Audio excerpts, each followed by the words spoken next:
Merry late evening, YouTube. I got a haircut. They finally opened shit up, so I got all that cut off my head, which felt great. Anyways, we're not here to talk about a haircut. We're here to talk about the Leafs. Leafs, Habs on a Saturday night. Does it get any better? Not really.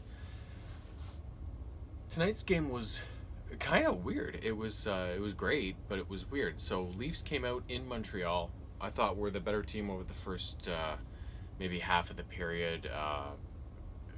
They kind of had the territorial advantage. They jumped out in terms of shots, leading in shots early on. As the period wore on, the Habs kind of evened things out, and it was a pretty evenly played period. Lots of pace. I really liked the pace of the game, but no scoring in the first. Both goalies seemed to be having a fairly good night so far. It wasn't a totally super high chance period.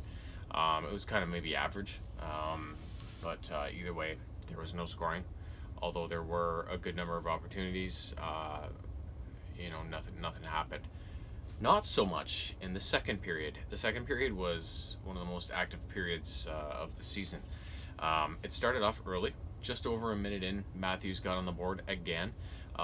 They had a 5-on-3 advantage for over a minute that kind of carried over from the end of the first into the second, and it was kind of a carbon copy goal as to the one they scored maybe against Ottawa a couple games ago. But Riley was quarterbacking at the top of the point, put it down to Marner at the left dot, and then he went cross ice to Matthews down over by the right dot, and he one-timed it high past Price. Perfect shot. Kind of like Stamkos or Ovi. You always know what's going over them. He's going to shoot it. But a lot of time it goes in because his shot's so good and they get it off so fast. Exact same thing with Matthews on the right side there. So 1-0 Leafs. 17 seconds later, Leafs strike again. Long clearing attempt by the Habs out of their zone. Hits Matthews just over the blue line. He throws it down, enters the zone, gets it over to Thornton on the left wing, who has Travis Boyd driving the net, and Thornton slips him a nice pass right at the top of the crease, and he basically, just has to shovel it in. 2-0 Leafs. Now, a couple minutes later, the Habs would score 2 goals, basically both breakaway goals, 33 seconds apart. So all of a sudden you got all this momentum. The Leafs are up 2-0. It's looking really good, and then all of a sudden it's 2-2. Only a few minutes later, right? It's like, what the hell? Despite that, the Leafs would strike back for another pair of goals. The first one was Marner.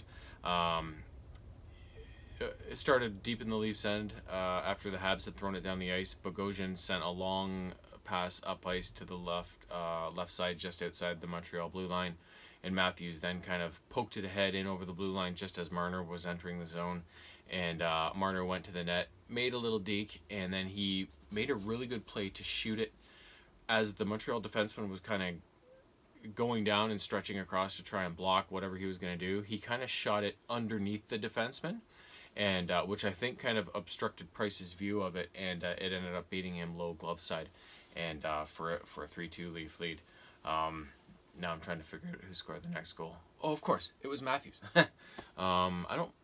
Was it a power play? I don't think it was a power play goal. Maybe it was. But the Leafs were throwing it around the Montreal zone, and they tried this shot once before, which got stopped, but they tried it again. It basically came to Matthews, not even at the left dot. He was high above it, and he just got off a really good shot that beat Price clean on the blocker side. And I'm sure he would have liked to have that back, but Matthews' shot is so good that he's capable of beating guys further out than most guys can, right? So there we had a 4-2 lead.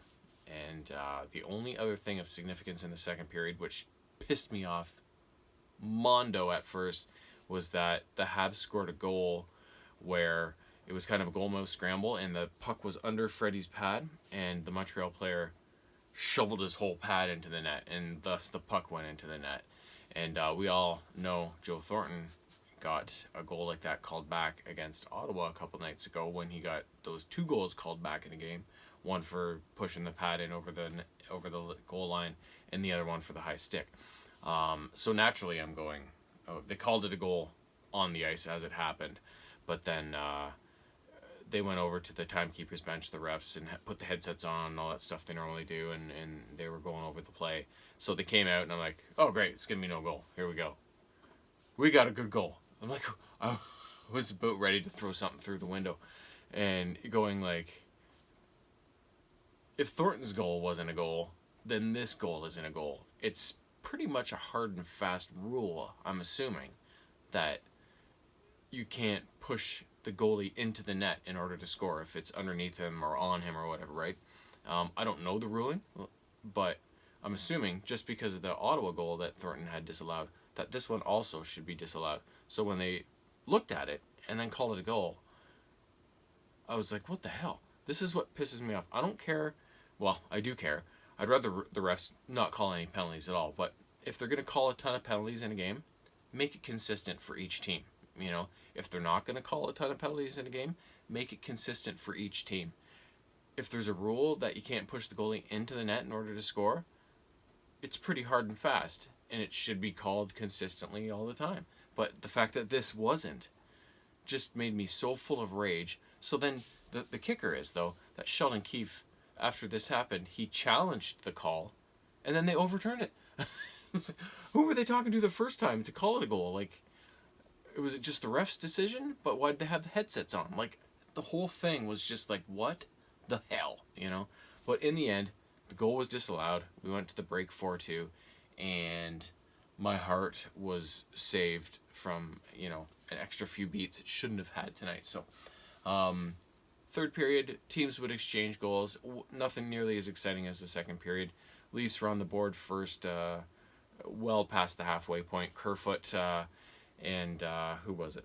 Spezza were on a 2-on-1. Spezza slipped a pass over to Kerfoot on the left side at the last second, popped it in, and then it doesn't matter. Montreal scored with a couple minutes left, and that was it. 5-3 Leaf win. Nice to exact a bit of revenge after the Leafs lost that last game 2-1, when they should have locked things down and not lost it in the third period like they did. So Freddie looked pretty good. You know, you couldn't really fault him for 2 breakaway goals. And then the last one was just kind of a quick rebound in front of the net from close in. So I don't think any of the goals he let in were bad to any degree, and some of the saves he did make were really good. So I thought he had a pretty good night, and yeah, and overall, you know, look at the guys you got scoring. You got Matthews with 2 again, which is good to see him keep going, because it just means he's gaining this level of consistency. I mean, it's crazy how much he's scoring, but he's doing it night in and night out. And then you got Kerfoot, you know, a bottom forward kind of guy getting into the mix, and then Boyd, a fourth liner, right? So everything's looking pretty good right now, and beating Montreal is always a fun thing. So that adds 2 more points to the Leafs standings, and the things have really changed a lot with Edmonton starting to win a bit.